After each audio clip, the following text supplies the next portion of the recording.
जोड़ी तो साक्षात महादेव और पार्वती की जोड़ी है। ऐसी कुंडली मैंने आज तक कभी किसी की नहीं देखी। इन दोनों का साथ में आना नियति है। मैं अपनी बेटी का विवाह आपके पोते वीर से करने के लिए तैयार हूँ।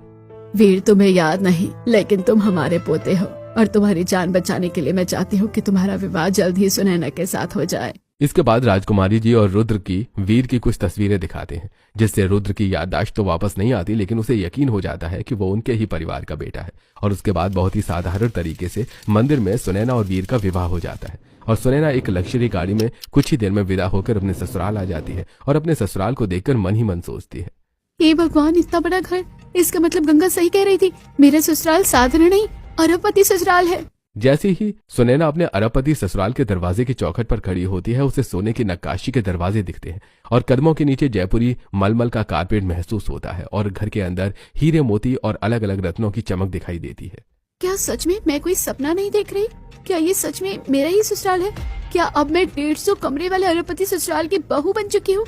लेकिन मैं उनके घर में कैसे एडजस्ट हो पाऊंगी? क्या हो गया बेटा, आओ अपने ससुराल में गृह प्रवेश करो।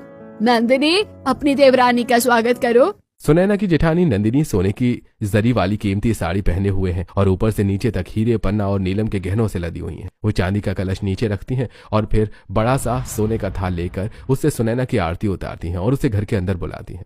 आओ सुनैना, तुम्हारे अरबपति ससुराल में तुम्हारा स्वागत है।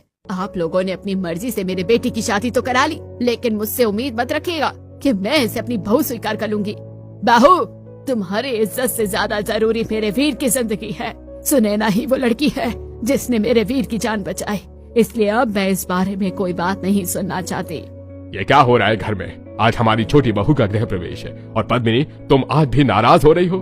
दादी जी, मैं सुनैना को उसके कमरे में छोड़कर आती हूँ। लंबा सफर तय करके आई है तो थक गई होगी, थोड़ा आराम कर लेगी।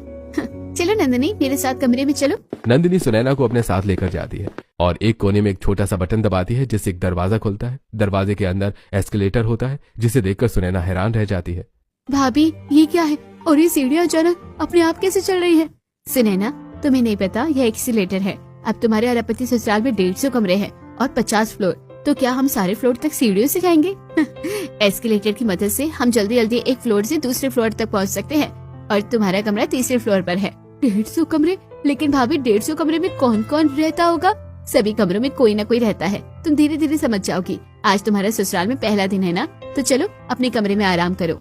नंदिनी सुनैना को उसके लग्जरी कमरे तक लेकर जाती है। कमरे के बाहर का दरवाजा चांदी का बना होता है और उसमें सुंदर हीरे और मोती से सजावट होती है। भाभी, क्या इस घर में सभी 150 कमरे के दरवाजे चांदी के बने हुए हैं, जिनमें अलग अलग देशों और राज्यों की कीमती